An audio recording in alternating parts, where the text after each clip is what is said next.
Hi, my name is Andrzej.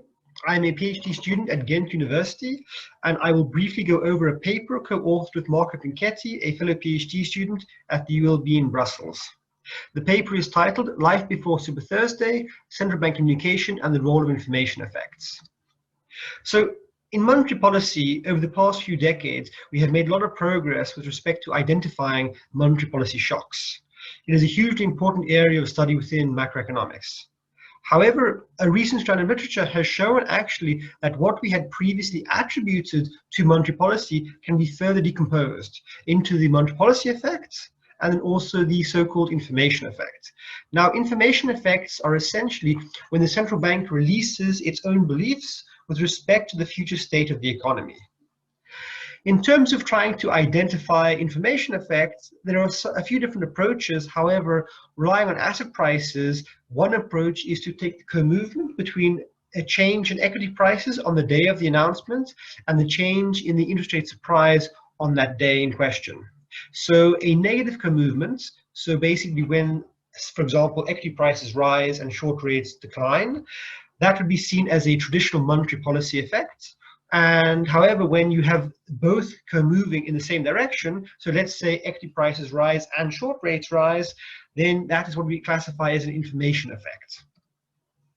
And when you think about how central banks actually make monetary policy announcements, typically the policy decision is released simultaneous to accompanying information. So if you think about the bank minutes for the meeting, if you think about economic projections and so forth.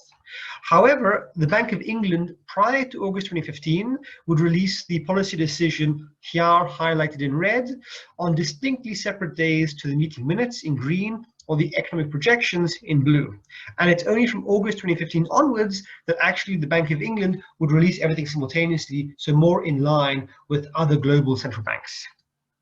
So taking the Bank of England as an example allows us to try and understand how different types of central bank communication affect asset prices. And so that's question one. And in particular, we look at nominal and real government bond yields. We look at equity prices, and we look at sterling inflation swaps and also break-even inflation.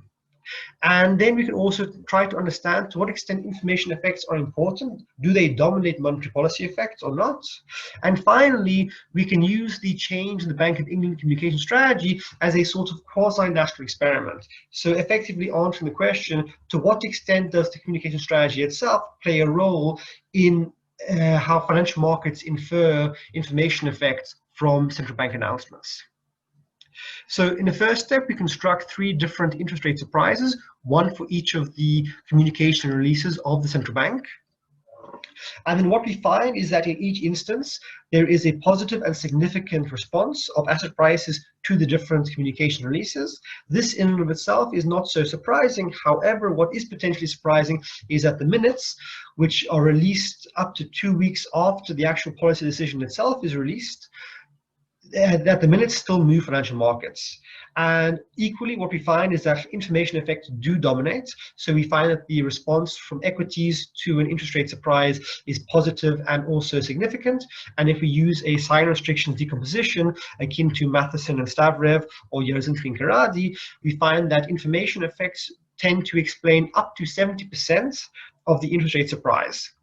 However, after the change in the Bank of England communication strategy release, what we find is that this information component actually only explains up to about 50% of the change in interest rates. And so we see that actually by changing the strategy, the information component has declined quite markedly. If you would like to find out more about the paper or ask us any questions, please do get in touch.